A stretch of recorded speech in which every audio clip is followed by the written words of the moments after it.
All right, so you got two kinds of coaching. You got your fake coaching and then you got your real coaching, right? So, fake coaching. Now, this is primarily for college coaches because they can coach anytime during the match for the most part. High school coaches, not so much. Teaching pros, not so much. But this applies to everyone. Fake coaching, real coaching. So fake coaching is like superficial stuff. Like, you got this. That's tough. So tough. Here you go. Let's get this one. You got this. See, that's not really coaching. That's kind of like cheerleading. I hear it all the time in college coaching. Or I heard it, you know. Now, real coaching is telling the player where to hit the ball and with what kind of intent, okay? So, let's see, get rid of the racket. So where to hit the ball. This is kind of easy, right? There we go. So there you go. You got 7-shot tennis. Where to hit the ball. Let's see, can you see that one? There you go, a little bit closer.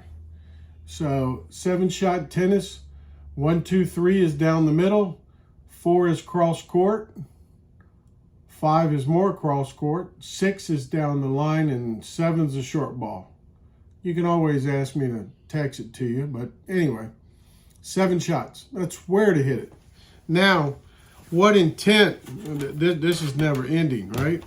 So what intent to hit it, right? So what do we got? There's 5 hits. Save it. Okay, there's push it, meaning you're just trying to be neutral. Move it, moving the ball around the court. Pressure it, come into the net, pressuring the opponent, and then finishing it to hit a winner, get a plus, hit a winner. And then 2 things are either going to happen there. You're either going to miss it and get a minus, or you're going to make it and get a plus. So there you go. The 5 hits. Save it, push it, move it, pressure it, finish it. All right. So that's real coaching.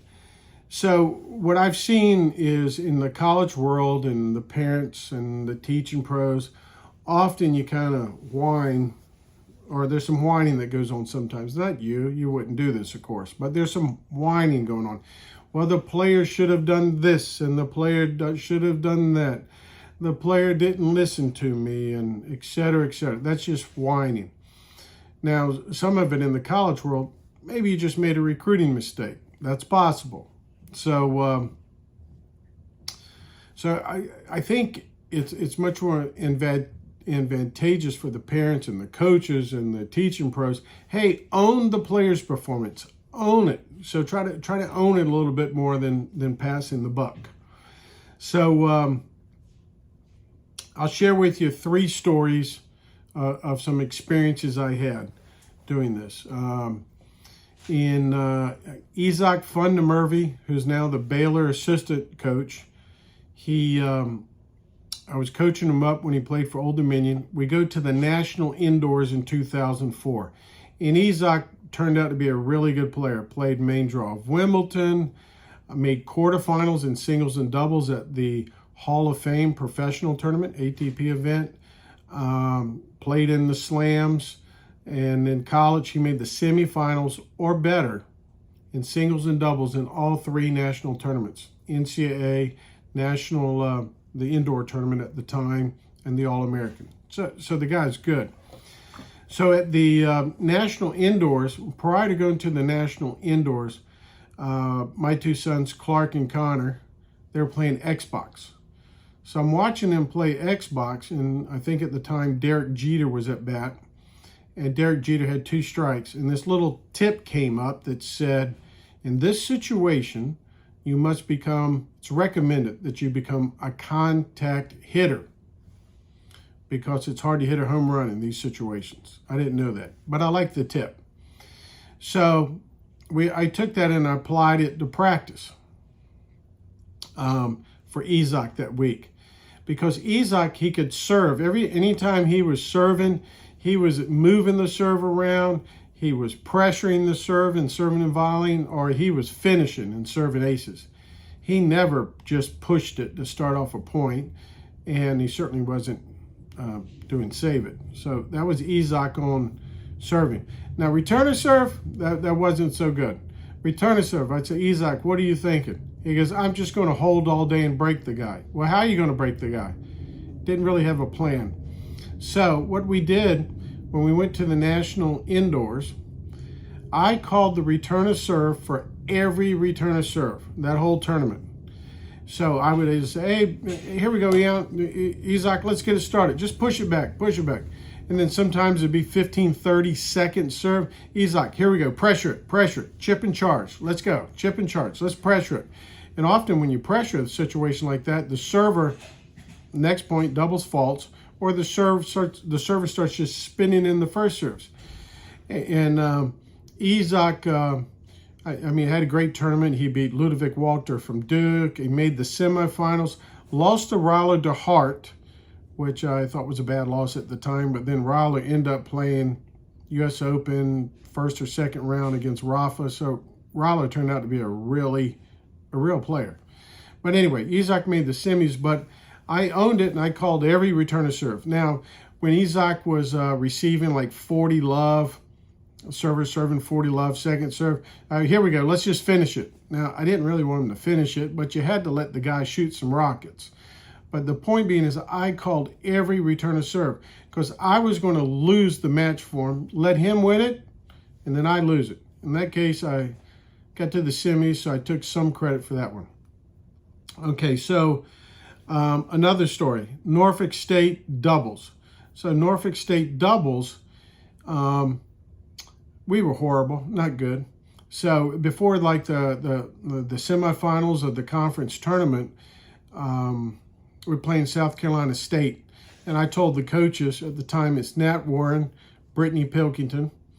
I said, look, here's what we're going to do. We're going to call 3 plays when they serve. They can either serve and run to the net, attack, serve and volley, serve and stay back, or heck, you can play 2 back. I don't care. Same thing on return of serve.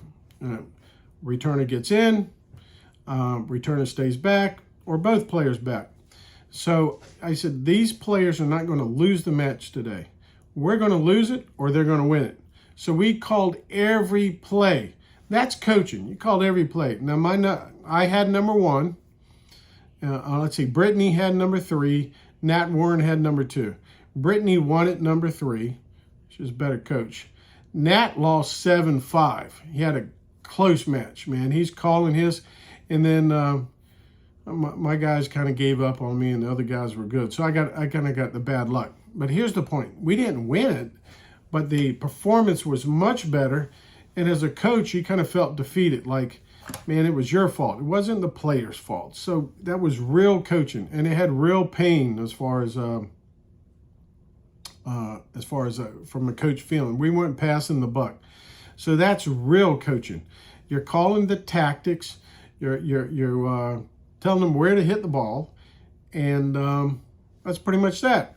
Now, last story, I coached Barrett Foster. Barrett Foster plays number 1 for Hampton-Sydney College, historic college in Virginia.